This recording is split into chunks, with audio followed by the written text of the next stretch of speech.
সাইকেলে ঘুরছি সারা বাংলাদেশ।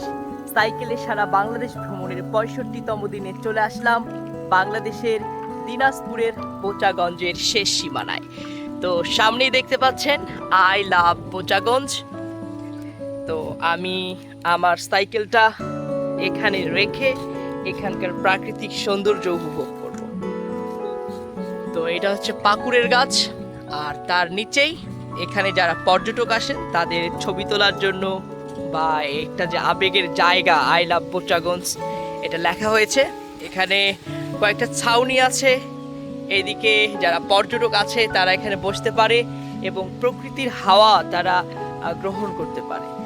তো চমৎকার এই নদীর এই সাইডে একটা ছাউনি, এখানে একটা ছাউনি, এখানে বসে তারা তাদের পরিবার, বন্ধু বান্ধব, আত্মীয় স্বজন একসঙ্গে সময় কাটাতে পারে। অত্যন্ত চমৎকার এই জায়গাটার এই দিকটা হচ্ছে বোচাগঞ্জ আর নদীর ওই পাড়টা হচ্ছে পীরগঞ্জ, অর্থাৎ এইটা হচ্ছে বোচাগঞ্জের শেষ সীমানা। এটাই হচ্ছে বোচাগঞ্জ, কিন্তু পুরো নদীটাই পড়েছে হচ্ছে পীরগঞ্জের মধ্যে। দেখুন কত চমৎকার একটা ওয়েদার। আর এই ওয়েদারে আমি এখানে এসেছি সকালবেলা, এই নির্মল হাওয়া, এখানকার নির্মল হাওয়া, এখানকার যে চমৎকার পরিবেশ আপনাকে মুগ্ধ করবে। তো এখানে অনেকেই আসছেন এখানে। আসসালামু আলাইকুম, কেমন আছেন? তো এখানে কেন এসেছেন? আচ্ছা, আপনি কেমন আছেন? কেমন লাগছে এখানকার আবহাওয়াটা? কেমন লাগছে? তো এখানে এই তো শিশু, কিশোর সব ধরনের মানুষ কিন্তু এখানে চলে আসে। আর আজকে শুক্রবারে মানুষ আরো বেশি থাকে। বিকেল বেলা, গধূলিতে অনেক মানুষ এখান থেকে, অনেকে সূর্যাস্ত দেখেন, তো এখান থেকে অনেকে সূর্যোদয়ও দেখেন। এখান থেকে গধূলিতে আরো চমৎকার দেখা যায়।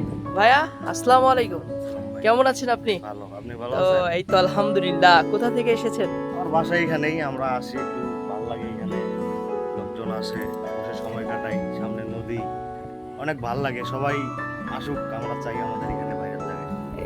এটা একটা ভাইরাল জায়গা, আর এই ভাইরাল জায়গাতে যদি আপনি আসতে চান চলে আসতে পারেন। মন ভালো হয়ে যাবে। চমৎকার একটা জায়গা।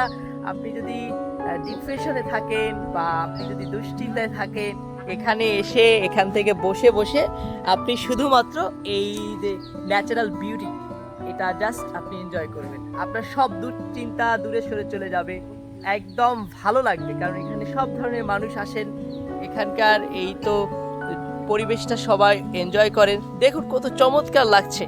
ভিডিওতে হয়তো অত চমৎকার লাগছে না, কিন্তু এখানে যদি আপনারা চলে আসেন তাহলে আরো বেশি ভালো লাগবে।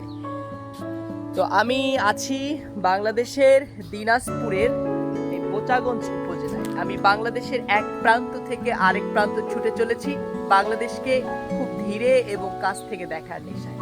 I would like to experience my beautiful Bangladesh slowly and up close. আমি যে যাত্রা শুরু করেছি সেই যাত্রা ইনশাল্লাহ শেষ করব। আপনারা আমার জন্য দোয়া করবেন যাতে নিরাপদে সারা বাংলাদেশ ভ্রমণ সম্পন্ন করতে পারি। এই তো ভাইকে দেখে মনে হচ্ছে যে উনি ঘুম থেকে উঠেই এসেছেন, কারণ চোখ দেখেই বোঝা যাচ্ছে যে একটু আগে ঘুম ভেঙেছে। কি ভাই, বিদ্যুৎ কি চলে গেছে? না, আছে, বিদ্যুৎ আছে। তো এখানে কি এই তো হাওয়া খেতে আসলেন? অনেক শান্তির জায়গা, শান্তির জায়গা। এই জায়গায় অনেক ভালো লাগে। নদীর পাশে, বট গাছের নিচে বসে থাকতে, সুন্দর একটা পরিবেশে তো বিদ্যুতের যে বৈদ্যুতিক যে ফ্যান আছে সেই ফ্যানের বাতাস আর প্রকৃতির বাতাসের মধ্যে কিন্তু অনেক পার্থক্য আছে। ভাই কিন্তু ঘুম থেকে উঠেই চলে এসেছেন এখানে আসলে একটা শান্তি অনুভব করা যায়। আমিও ঘুম থেকে উঠে এখানে চলে এসেছি, এত চমৎকার লাগছে যা বলার বাহিরে। তো আপনাদের এখানে আসার দাওয়াত রইল। আর যারা এই ভিডিওটা দেখছেন, যাদের বাড়ি এর আশেপাশে, অবশ্যই কমেন্ট বক্সে জানিয়ে দেবেন। ফেসবুকটা তো সাসপেন্ড হয়ে গেছে, ফেসবুকে আমি আর ভিডিও আপলোড করতে পারছি না, তবে এটা টিকটকে আপলোড করছি। তো সবার দোয়া চাই, সবার ভালোবাসা চাই, যাতে নিরাপদে সারা বাংলাদেশ ভ্রমণ সম্পন্ন করে খুব শীঘ্রই বিশ্ব ভ্রমণে বেরিয়ে পড়তে পারে। দেখা হবে পথে পথে, কথা হবে ইনশাআল্লাহ।